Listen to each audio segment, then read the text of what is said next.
Hey guys, let's do an unboxing. Never done one of these unboxing videos before. Well, take that back. I have in the past. Move this out of the way where y'all can see me a little bit better. I have in the past. Wasn't good. So I'm going to give it a try again. But anyway, what I've got right here is a Star Wars Artist Series statue of our boy, Darth Vader. And as you can tell, he doesn't look like your standard Darth Vader. Pretty obvious. Well, this is Darth Vader Industrial Empire. So it's basically what Darth Vader would look like if he was steampunk, which I think is absolutely awesome. If they was to ever do a steampunk version of Star Wars, I would be so down. If you're listening, Disney, you can send a check to, I'll leave my address in an email. But anyway, Luke has had this sitting in his shop, Dragon's Lair. Gave you that plug, Luke. And I had been seeing it for, God, he's probably had it in the shop for like 2 months.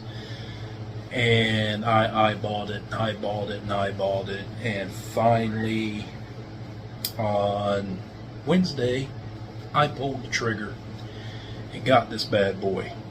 Let's see what this bad boy looks like on the inside. So I went ahead and cut the tape so I didn't have to worry about doing that as I was doing this unboxing video.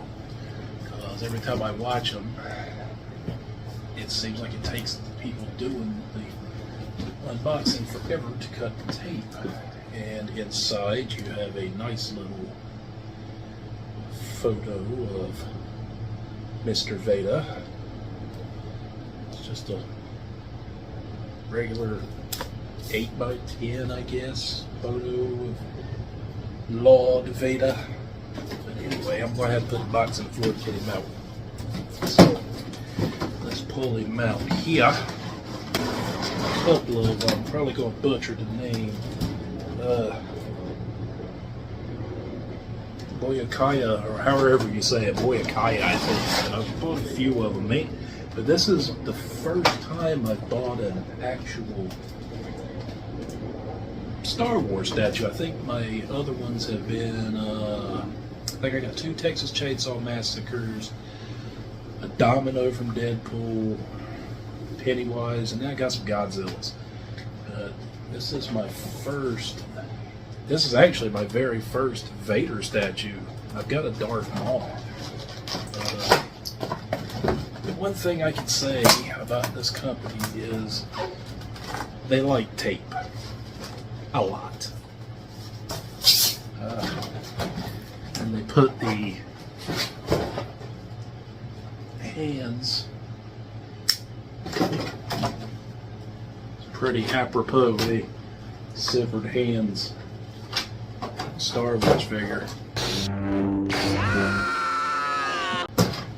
Seems like that's the running joke in the movies. One of his heads. Up.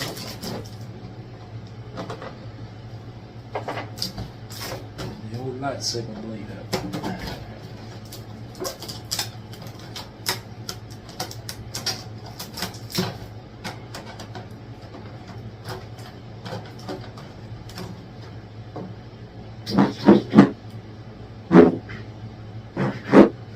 I don't fucking know. And look at the detail in that stand. It's pretty badass.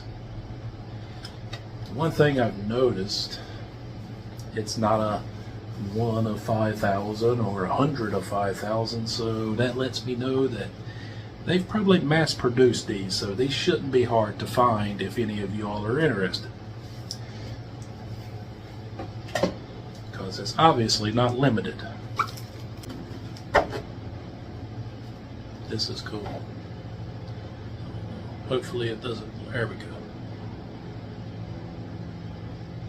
Couldn't you see that? Them doing like an animated Star Wars film with steampunk. Just a steampunk Vader and just steampunk blasters and lightsabers. I like steampunk. I just think it's so cool. That industrial, rough look. Homeboy's body. Where's the body? And there you have this. Look at that. All the little valves and the pressure gauges. How the buckles here to hold his hands on.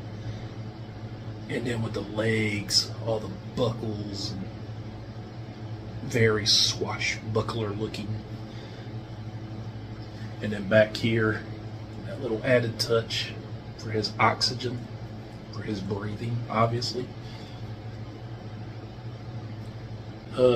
Word of advice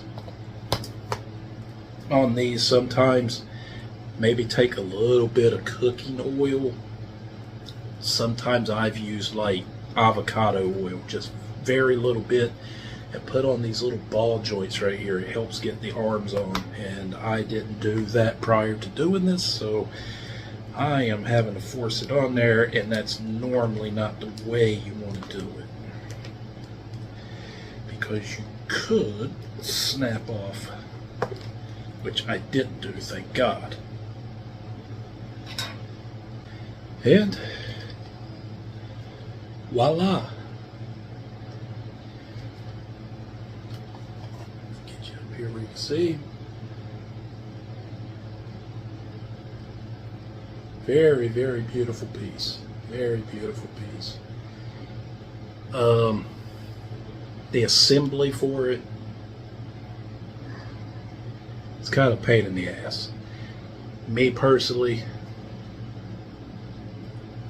I think they should come pre-assembled, because those pieces are very hard to get in there. Like, the holes aren't even matching up, and you stand the chance of breaking these things trying to put it together. And this was, you know, they're not cheap. These things cost a lot of money. They're not cheap. So yeah, they should come at least pre-assembled. I mean, if anything, just the cape. But everything is absolutely gorgeous on this thing. But I love it. I've got no complaints whatsoever, other than just the assembly part. But here you go. Now Luke told me that supposedly the lightsaber for this lights up, and he said there's a button that it runs off of a watch battery, but he said there was a button somewhere on this thing, and oh, there it is.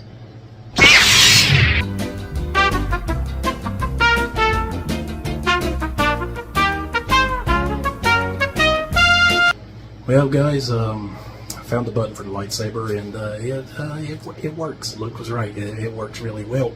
So with that said, I'm going to end the video now. I think I may need to go to the hospital. But anyway, I hope to do some more unboxings like this for you guys in the future.